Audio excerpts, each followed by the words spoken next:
इनकी जो हालत होती है ये दिन ब दिन बिगड़ती जा रही होती है और उधर वफ़ात जो होती है ये अपनी माँ के साथ खुलकर बात कर लेती है। माँ को कहती है कि माँ जी, इस बूढ़ी औरत को जो नौशीन की सास ऐसे ठिकाने लगाना होगा, अगर इसे ठिकाने ना लगाया तो हमारे लिए बहुत बड़ा मसला खड़ा हो सकता है और दोबारा से इस घर के अंदर नौशीन आ सकती है और मेरा जो प्लान है इसे मुकम्मल तौर पर बर्बाद हो जाएगा। तो क्या करेगी, ये कौन सा जाल बिछाने वाली है, क्या आगे जाकर जो वो किसी किस्म का नौशीन की ज़िंदगी में जो वो बड़ा तूफ़ान आ सकता है। आने वाले के साथ में आप लोगों को दिखाया जाएगा कि जब नौशीन की हालत ख़राब होती है तो माँ को बड़ा दुख होता है और माँ जो होती है इसे फिर बात करना शुरू कर देती है बासित की माँ के साथ। इसे कहती कि मैंने अपनी बेटी इस वजह से बही थी कि वो अपनी ज़िंदगी में जो सुकून के साथ गुजारेगी, उसे किसी किस्म की कोई परेशानी नहीं होगी और वो अपनी ज़िंदगी को खुशगवार तरीके से जो वो सेट करेगी।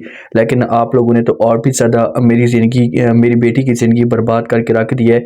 आखिरकार मेरी बेटी का कसूर क्या था? ये बातें जब यहाँ पर सुनेगी जब बासित की माँ तो ये समझाने की कोशिश करेगी और कहेगी अच्छा ठीक है, आप लोगों को परेशान होने की कोई भी ज़रूरत नहीं है, मैं किसी भी तरीके से बात करती हूँ, मैं बासित को समझाऊँगी और मुझे पूरा यकीन है कि बासित मेरी बात मानेगा। जब कॉल पे बात ख़त्म होती तो उसके बाद जब आता है बासित घर में तो आगे से जो माँ होती है ये साफ अल्फाज में बासित को इनकार कर देती है और कहती है कि बस बहुत हो गया, मैं ये चीज़ें मज़ीद बर्दाश्त नहीं कर सकती।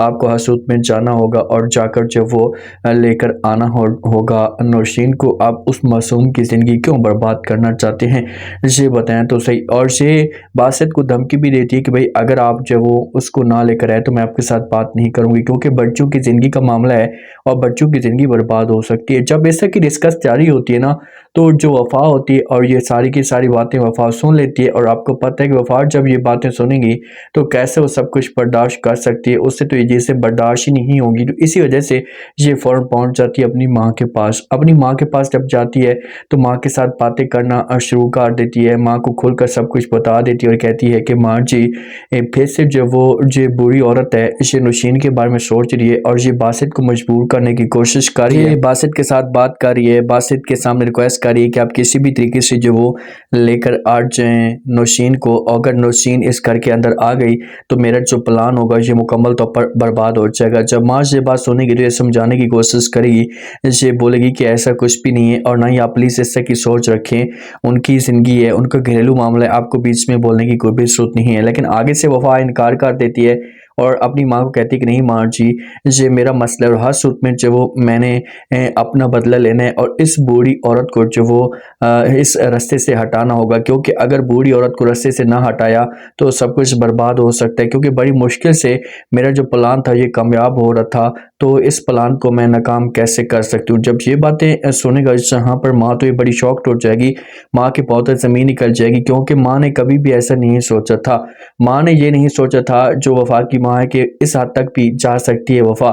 इसे वार्निंग देगी, इसके साथ प्यार से बात करेगी कि आपको ऐसा नहीं करना चाहिए, आप अपने आप के ऊपर कंट्रोल करें, इस तरह से मामला जो है और भी ज़्यादा ख़राब हो जाएगा। लेकिन वफ़ा अपनी माँ की कोई भी बात नहीं सुनेगी। रिदा जो होती है ना, ये दीवानी हो चुकी है, ये किसी की कोई बात नहीं सुनती, सलमान के पीछे अंधी हो चुकी है। और जब भी इसे इसकी बहन सारा देखती है तो इससे बड़ा खौफ आना शुरू हो जाता है और ये जाती है जाकर अपनी भाभी नबीरा के साथ ये बात शेयर भी करती है और सब कुछ बता देती है कि भाई मामला जो होता है इससे बहुत ज़्यादा ख़राब हुआ पड़ा है, आप जो वो किसी भी तरीके से बात करें शहीर भाई के साथ, उसे समझाने की कोशिश करें। अगर उसकी जो वो शादी हमने ना करवाई तो ये मोहब्बत पे इतनी पागल हो चुकी है किसी कोई गलत कदम भी उठा सकती है। जब ये बातें नबीरा सुनेगी तो ये समझाने की कोशिश करेगी, वो बोलेगी कि मैंने भी कई दफ़ा बात की है उसके साथ, उसे समझाया, लेकिन अब मैं क्या कर सकती हूँ, मेरे पास में अब कुछ भी नहीं है। अगर वो बात नहीं मानना चाहती तो हम कुछ भी नहीं कर सकते। तो ये दोनों जाएंगे, जाकर जो बात करेंगे, नबीरा अपनी सास के साथ भी बात करेगी तो शहीर जो होगा इस मामले पे अपनी माँ के साथ खुलकर बात करेगा। तो माँ जो कि शहीर को बोलेगी कि भाई हमारे पास अब कोई और ऑप्शन नहीं है, हमें जो हर सूरत में शादी करवानी होगी। अगर हमने शादी ना करवाई तो मामला जो से और ज़्यादा बिगड़ सकता है, मामला जो और भी ज़्यादा ख़राब हो सकते हैं। तो शादी हर सूरत में होनी चाहिए, अगर शादी ना हुई तो सब कुछ जो वो गड़बड़ हो जाएगा और ये और लड़की हमें मुकम्मल तौर पर बर्बाद कर देगी। तो अब देखते हैं कि आगे से रिदा क्या करती, क्योंकि अगर शहीर वाले आते हैं आकर रिदा के साथ इस तरह की कोई बात करते हैं कि भाई शादी करवाना चाहते हैं तो रिदा जो होती है इनको साफ अल्फाज में इनकार कर देती है कि भाई मैं शादी नहीं कर सकती। तो दूसरी तरफ अब वफा के पास क्या प्लान है, वफ़ा किस तरीके से जो वो अपनी जो बासित की माँ है उसको रास्ते से हटाने की कोशिश करेगी। अगर ऐसा कुछ करती तो क्या ये भी जो वो अपने मकसद में जो वो कामयाब होगी? लास्ट में आप लोगों ने बताना है। शुक्रिया।